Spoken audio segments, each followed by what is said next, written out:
So I blew the transmission up in the Civic a few days ago, but I figured this would be a good time for an update on the car. There have been a lot of questions about the engine, and this little Vitara build, if you've seen the other videos, has been doing really well for over a year and about 5,000 miles. I've been pushing anywhere from 15 to 20 pounds out of this little 46 millimeter turbo. And it's just really nice to drive a Honda that doesn't smoke or leak oil and just goes really fast when you want it to. And up until now has been really reliable. But I can't be mad about the transmission. I've never done any upgrades to the transmission. It's like one of the only things I haven't touched. I did put an input shaft bearing in it when I first got it. Because it was making noise. So I have had the case halves apart before, but I didn't do really any upgrades. So I already pulled it out, as you can see. This just kind of gives you a nice little view of the turbo, the nice ACT clutch, and the wastegate actuator, which, funny enough, are like the three most expensive things on this car. You can see them all right there. But I pulled it out, and I'm pretty sure I launched the final drive. I launched it in first gear, and it made some really bad noises. The engine revved up and didn't go anywhere. I thought I broke an axle shaft, but the axles are fine, so clearly there's some decent damage inside the transmission. So let's take it apart and find out what's going on.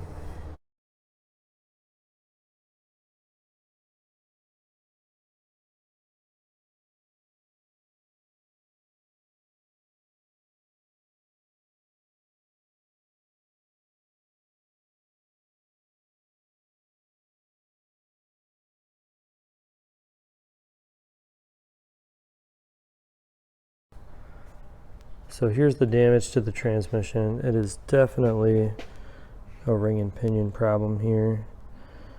Those teeth are all tore up. They're tore up on the pinion too, if you can see it in there. And I'm trying to do an initial look just to see how much metal maybe damaged some of the other gears.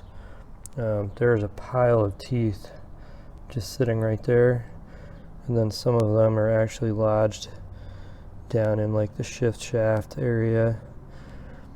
It doesn't look like this is probably the finest metal that's in here. I really only drove it for about 40 feet once it started making noise. So I'm gonna do a nice inspection of the rest of the gears. I'm really hoping that I can just get away with the ring and pinion.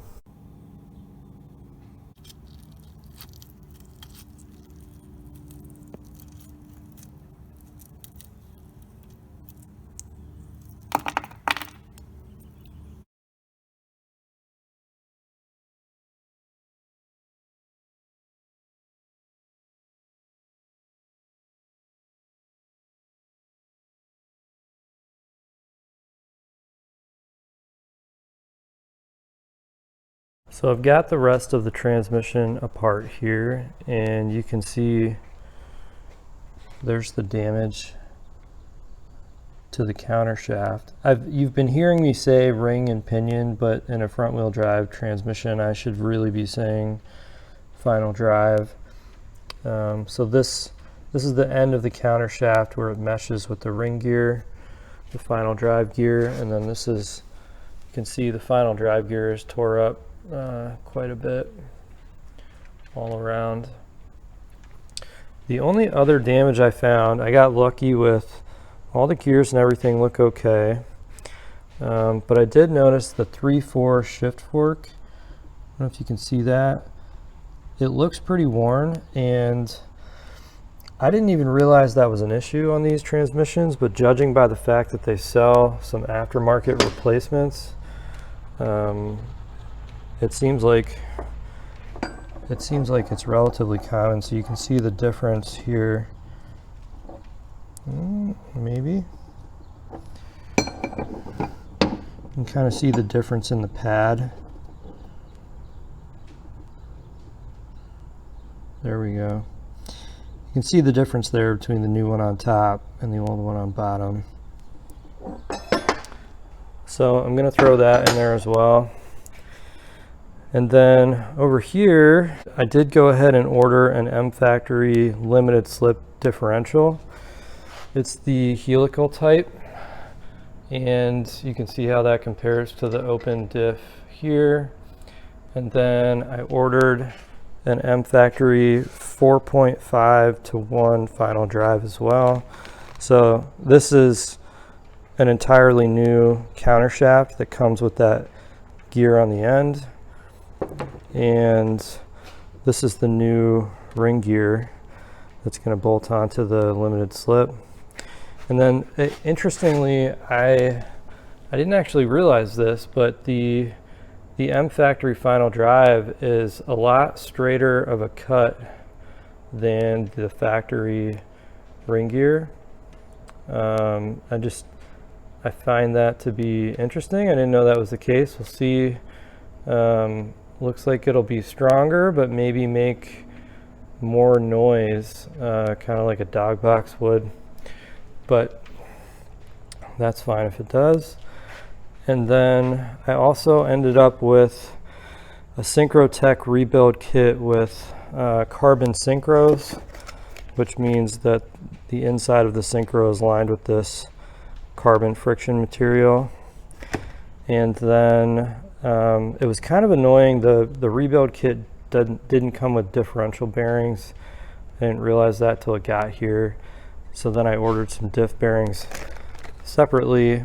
And then I also noticed through Synchrotech you can buy the Speedfactory shift springs. So these are the springs that go behind the little balls here that retain the shift shaft. So it might stiffen up the shifter a little bit for me. We'll see. So I think that's it for parts, and you can see I did get the diff bearing off the top here just so I could get the speedo gear off. I'm going to reuse this. You've got to reuse this speedo gear and put it on the new one. This big bearing separator here works really well just to pull that diff bearing off of the speedo gear without damaging the speedo gear at all. So I'm going to get this gear, the speedo gear swapped over, get my diff bearings on the new limited slip, and then get my ring gear bolted on there as well. So when I went to take the bolts out of the ring gear, and these are left hand threaded by the way, you can see most of them were pretty stripped out. I didn't like the threads. I don't have any like thread chasers or dies to chase these threads because they're left hand threaded. So I had to go ahead and order, see this is a new one, had to go ahead and order 10 new ring gear bolts from Honda, which took a couple days to get in. This is the part number here. So now that I have these, I can feel good about screwing these into my new my brand new diff.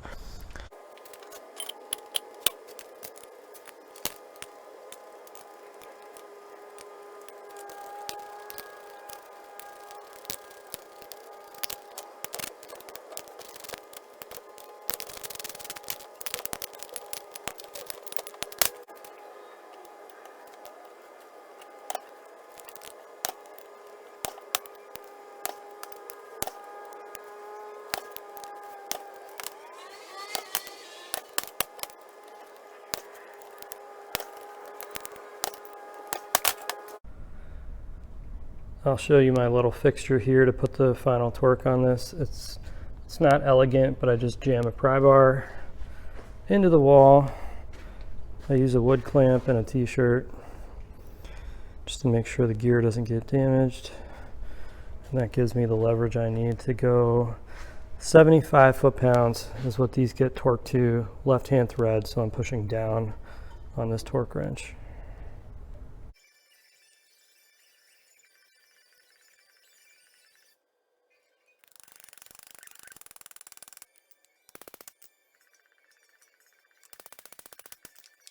Okay, so I've got the bearings installed on the diff, and I've got both of the case halves all cleaned up.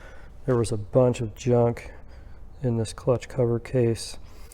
And what I'm ready to do is put the diff in there and put this thing together dry, just to check the shim on the diff. This is the shim right here for the diff. It just looks like a snap ring. But with these bolted together, I'll be able to put a feeler gauge in there and check it out.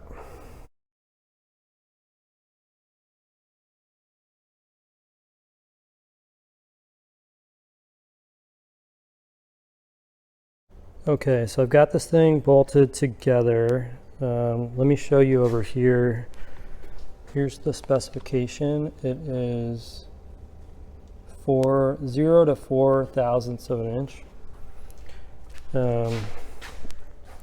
So this is a 5 thousandths feeler gauge stuck in there. So you can see it's a little, 5 thousandths is a little more than I need. However, if I go around, I get to a point where it gets stuck. This is a 3 thousandths feeler gauge, so just confirms that the right side of this case is about 3, the left side's 5. I'm going to average that out to 4, which is within the spec, and call it good. For what it's worth, I think most people actually put these cases back together and don't even check the clearances because they're almost always within spec. So I went ahead and installed my new input shaft bearing and seal and my new countershaft bearing, making sure to put the oil slinger back underneath there. So I think everything is pretty much ready with the clutch cover, and then now it's just time to address the gears, like the gear set themselves, get this countershaft swapped out, get some new synchros going. So I'm going to start on that. I don't have a press in this shop, and I'm not going to plan on using one. I've just got some brass drifts, so hopefully I can just give these gears a little tap and they will come right off the shafts. The countershaft came apart really easily just using this brass hammer to tap on the gears. You can see, if you take a look at the countershaft, the only part where anything is pressed on is this top part where these two bearings are pressed on.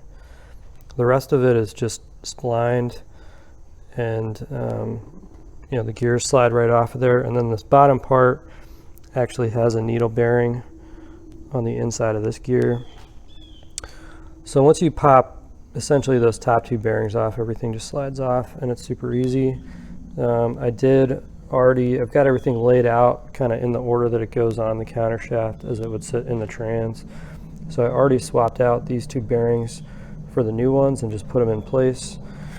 And then I've got my new first gear slider box right here, and I don't know if you'll be able to see it with my camera, but you can kind of see the difference between the engagement teeth on the inside of the new slider box versus the old one, which is pretty cool. And this also has the reverse engagement on it too. So I'm going to put all this on the new countershaft. Here's the countershaft all assembled. It worked just fine using a brass hammer. You just smack it right here. They're not on there that tight. So what I'm going to do, I didn't film that one, but I've got the main shaft over here, and I'm going to do the same thing. I'm going to use a brass punch actually on the main shaft. So I'll just show kind of how easy it is to do that without a press.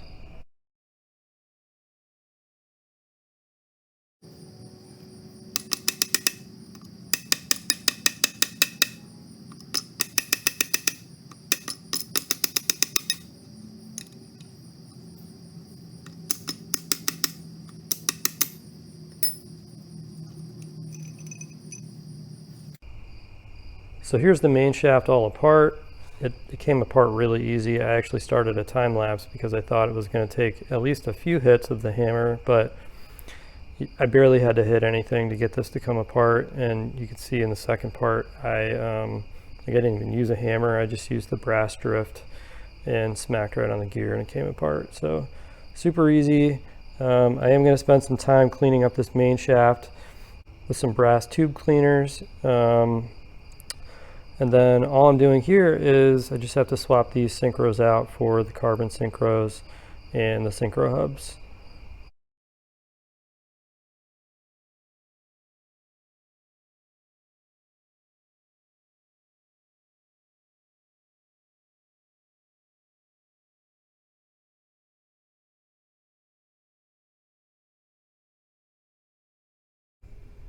So I've got the main shaft all back together here, and I've got the shim and the Belleville washer ready to go. I also swapped out the 3/4 shift fork for this new one, which just involves punching this roll pin out, these couple roll pins out, so you can change that, not a big deal. But now I'm at the part, I've got this propped up because when you drop the input shaft down in there, it's not flush with the bottom of the case. It's going to stick down a little bit. So I'm at this part, like the really hard part, or the part I've been kind of dreading, where I've got to kind of wrangle these two shafts together with the shift forks and drop everything down in the clutch cover as an assembly. So we'll see how it goes. It is also 11 o'clock at night, so if I'm starting to sound tired, it's because I am. I've been out here since about noon. The one thing I want to mention that I'm not doing on this transmission, there is an end shaft, sorry, see, I'm tired. There is a end play measurement that you can take on the main shaft, and that washer, like the shim and washer I just pointed out, right here, these two, one is a shim and one is a Belleville washer. You can take that end play measurement and then order a different shim to get your end play perfect. Now, other than changing the input shaft bearing, I've not changed the main shaft. I'm not swapping this into a different case. I don't think that I've changed anything that would cause that end play measurement to have moved at all. And since the transmission failure didn't have anything to do with the main shaft or main shaft end play wise, I'm not going to measure that. It requires a kind of like a specialized fixture with a dial indicator, and there are some ways that you can fudge it, but most people don't ever even check it anyway, and I'm not going to either.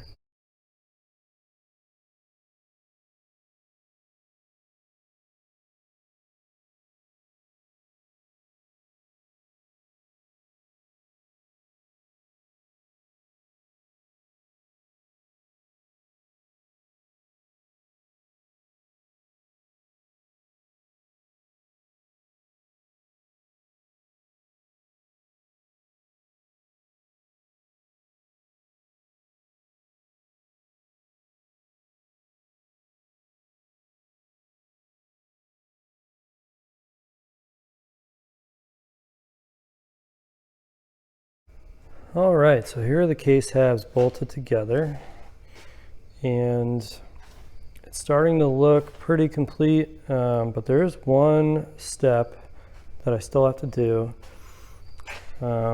This snap ring inside here, you can kind of see this snap ring is spread for the countershaft bearing. You saw me, I don't know if you could see, but I was spreading that snap ring as I was putting the case halves together. That snap ring isn't seated yet into the groove in the countershaft bearing.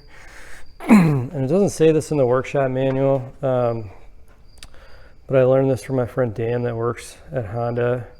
He's a technician, and so the very last step here is I actually have to pick this whole transmission up, turn it over, and I'm just gonna essentially drop it on this block of wood and listen for a thud to indicate that that snap ring has seated and the countershaft has clicked into place.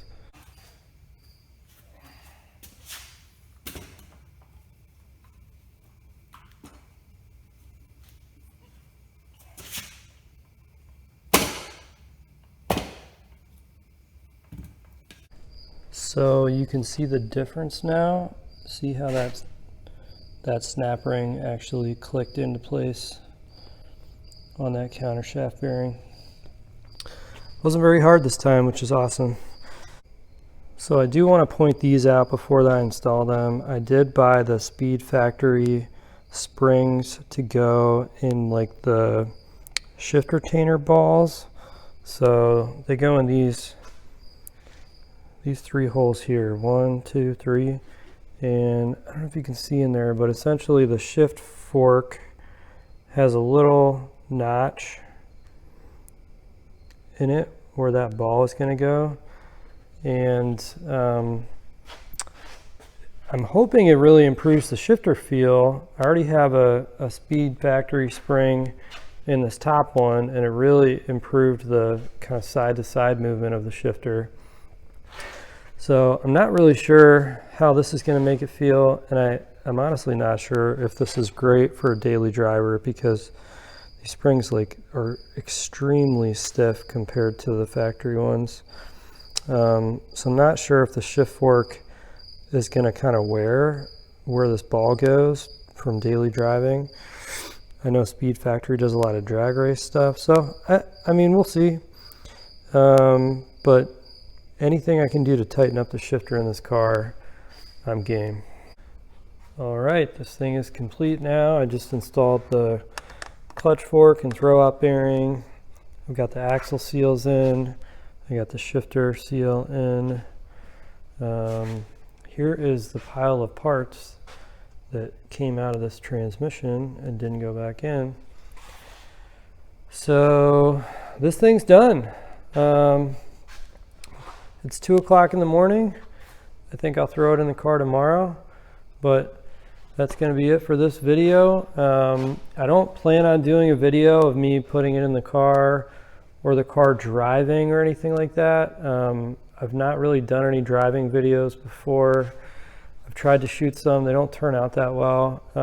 If anyone is like really interested or really curious about how the car drives with the limited slip and the 4.5 final drive, shoot me a comment. Maybe I'll consider doing a video for that.